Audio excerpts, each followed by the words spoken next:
warahmatullahi wabarakatuh. Kami dari kelompok 4 akan mempresentasikan tentang sistem administrasi negara di Indonesia. Sebelum kami memulai presentasi, ada baiknya kami memperkenalkan diri kami terlebih dahulu. Saya Dela Oktalia selaku moderator. Saya Cynthia Rahaya selaku pemateri. Saya Kridayanti selaku pemateri. Saya Indah Mandiri Syariah sebagai pemateri. Saya Feni Indrani sebagai pemateri. Baiklah, materi pertama akan dibacakan oleh Saudari Feni Indrani. Kami silakan.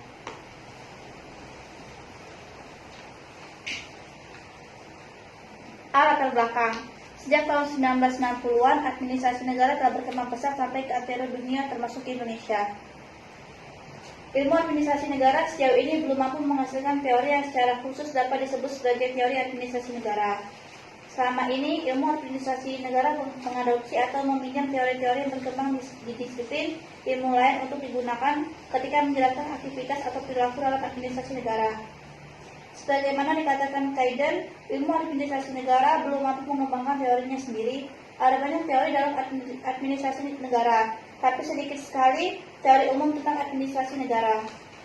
Bagi Indonesia sebagai suatu negara kesatuan dengan sistem pemerintahan yang berbentuk republik, yang demokratis dan konstitusional adalah tepat apabila sistem administrasi. Sejak tahun 1960-an, administrasi negara telah berkembang pesat sampai ke antero dunia termasuk Indonesia. Ilmu administrasi negara sejauh ini belum mampu menghasilkan teori yang secara khusus dapat disebut sebagai teori administrasi negara. Sebagaimana dikatakan Kaiden, ilmu administrasi negara belum mampu mengembangkan teorinya sendiri. Ada banyak teori dalam administrasi negara, tapi sedikit sekali teori umum tentang administrasi negara. Indonesia pernah terpuruk dalam krisis multidimensi yang mengenaskan pada dekade 1960-an. Namun banyak faktor penyebab mendasar bersumber dari dalam negeri yang berperan secara signifikan atas kejadian krisis multidimensi tersebut. Yang sangat mendasar adalah terletak pada kelemahan pengembangan. B. Rumusan masalah. Pernyataan di atas sangatlah tajam karena kepemerintahan yang baik sepertinya belum pernah terwujud di Indonesia. A. Tujuan dan manfaat penulisan. Makalah ini merupakan review pokok untuk disesuaikan dengan perubahan kebijakan negara yang tercantum dalam berbagai peraturan perundangan yang berlaku. Bab 2 pembahasan. A. Pengertian sistem administrasi negara Kesatuan Republik Indonesia. Berdasarkan rangkaian kata dalam sistem administrasi negara Kesatuan Republik Indonesia, maka akan dikupas mengenai pengertian masing-masing kata secara lengkap. 1. Definisi sistem. Definisi sistem menurut Gabriel A. Almond dan Bingham G. Powell dikatakan bahwa sistem memperlihatkan hubungan antar bagian dan pembatasan antara bagian dengan lingkungannya, di mana dalam hubungan tersebut dapat mengartikan bahwa ketika sifat yang khas dari suatu bagian sistem berubah, maka bagian-bagian manapun keseluruhan sebagainya menjadi ikut terpengaruh. Sistem menurut penguji adalah sistem adalah suatu kebulatan atau keseluruhan yang kompleks atau terorganisasi, suatu himpunan atau perpaduan hal-hal bagian yang membentuk suatu kebulatan. Sistem adalah suatu kebulatan atau keseluruhan yang utuh, di mana di dalamnya terdapat komponen-komponen yang pada gilirannya merupakan sistem tersendiri yang mempunyai fungsi masing-masing. Oke, baiklah. Materi selanjutnya akan dibacakan oleh Saudari Kridayanti. Kridayanti, kami silakan. Administrasi. Dalam pengertian sangat luas, administrasi atau manajemen suatu kata yang dalam percakapan umum saling dipertukarkan penggunaannya dengan administrasi, bersangkutan dengan setiap aktivitas individu atau kelompok. Definisi administrasi negara. Definisi administrasi negara didefinisikan sebagai koordinasi upaya-upaya individu atau kelompok untuk melaksanakan kebijakan negara.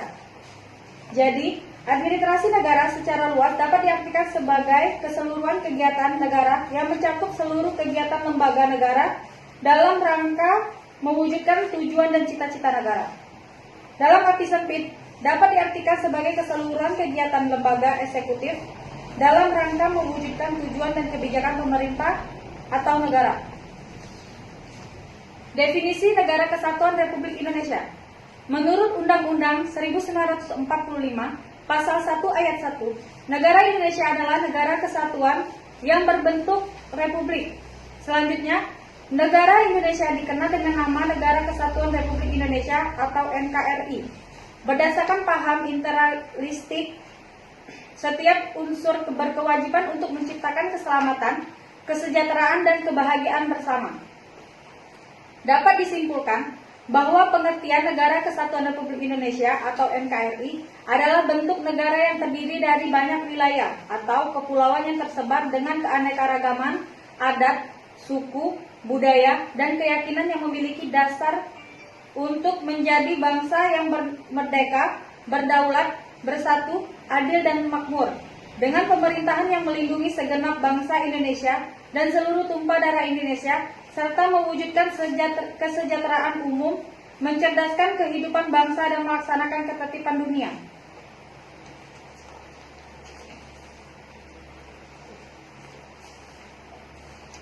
Unsur struktur merupakan tatanan kelembagaan yang terbentuk dalam kehidupan negara Republik Indonesia yang demokratis dan konstitusi, berupa tatanan organisasi negara dan organisasi yang berkembang dalam dinamika kehidupan masyarakat bangsa yang merefleksikan posisi dan peran atau hak, kewajiban, kewenangan, dan tanggung jawab masing-masing dalam penyelenggaraan negara dan pembangunan bangsa.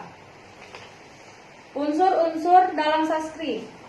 Unsur sastri dalam esensinya sebagai sistem dan sesuai dengan konstitusi negara yang mendasari sastri pada dasarnya mengundang unsur-unsur nilai, struktur, dan proses sebagai berikut. 1. Unsur nilai yang dapat diartikan sebagai tata nilai yang mendasari motivasi, memberikan acuan, dan merupakan tujuan. Meliputi dasar atau dasar negara, yaitu Pancasila, cita-cita dan tujuan negara atau nasional, serta nilai dan prinsip yang terkandung dalam bentuk negara dan sistem penyelenggaraan pemerintahan negara sebagaimana dirumuskan dalam pembukaan Undang-Undang 1945.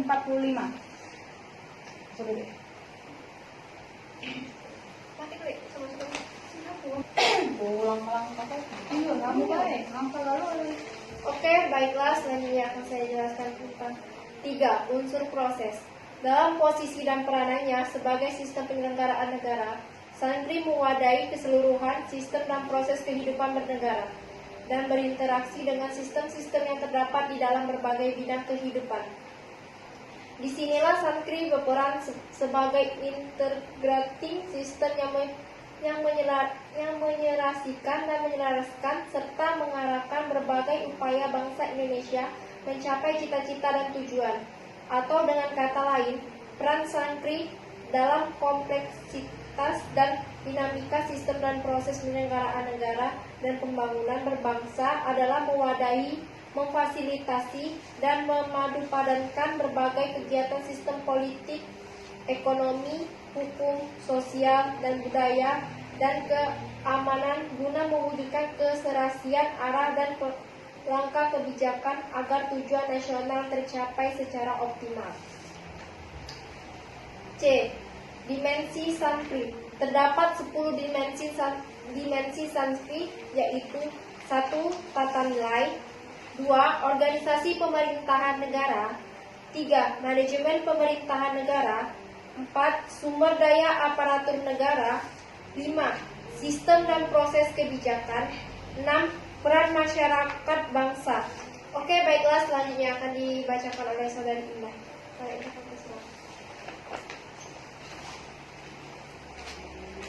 C. Hukum administrasi. 7. Hukum administrasi negara, 8. Organisasi dan manajemen kesekretariatan, 9. Sistem kepemimpinan nasional, 10. Sistem kepemimpinan nasional. Harapan santri di masa datang.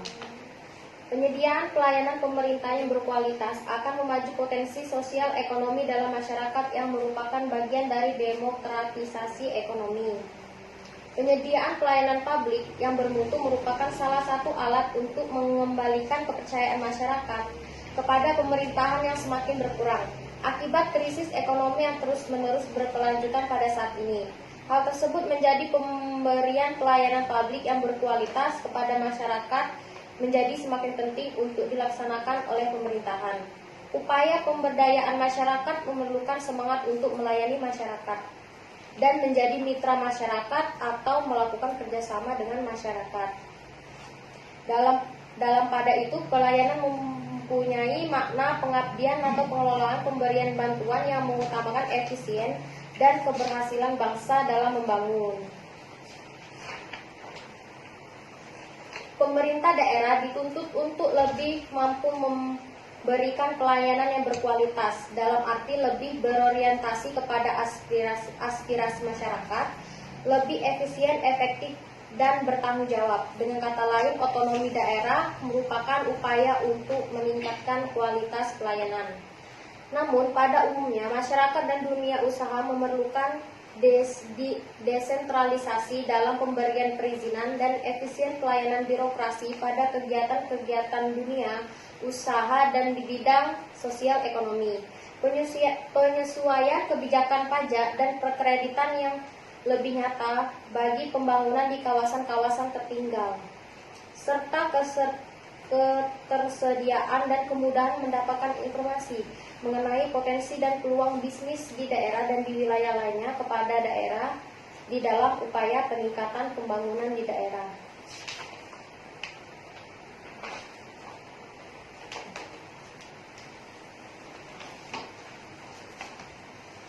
Oke, baiklah, selanjutnya akan diteruskan oleh Cynthia Ramaya.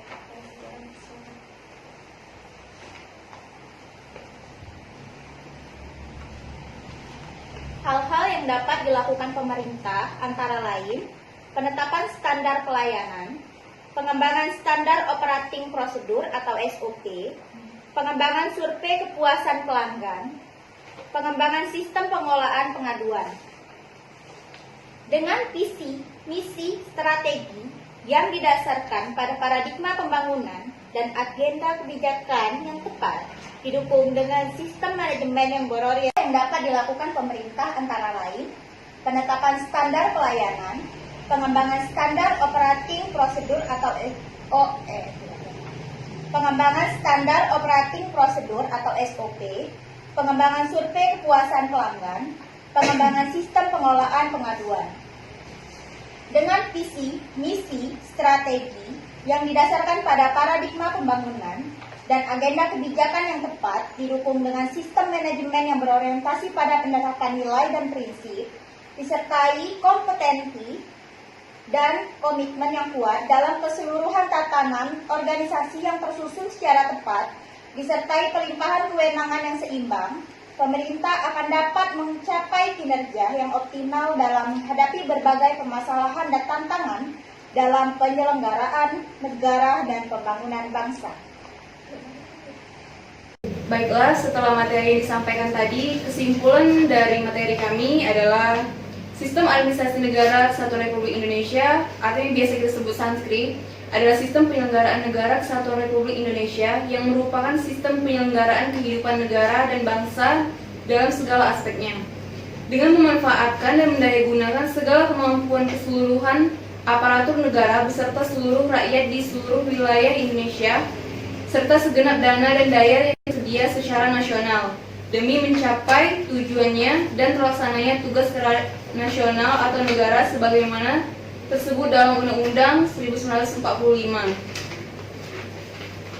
Pentingnya studi administrasi negara dikaitkan dengan kenyataan bahwa kehidupan menjadi tak bermakna kecuali dengan kegiatan-kegiatan yang bersifat publik. Maka dari itu, kita perlu memahami bagaimana untuk menjalankan administrasi negara dengan baik. Demikianlah presentasi dari kami. Apabila ada salah-salah kata, kami minta maaf. Kepada Allah kami mohon ampun. Wabillahi taufiq wal hidayah. Wassalamualaikum warahmatullahi wabarakatuh.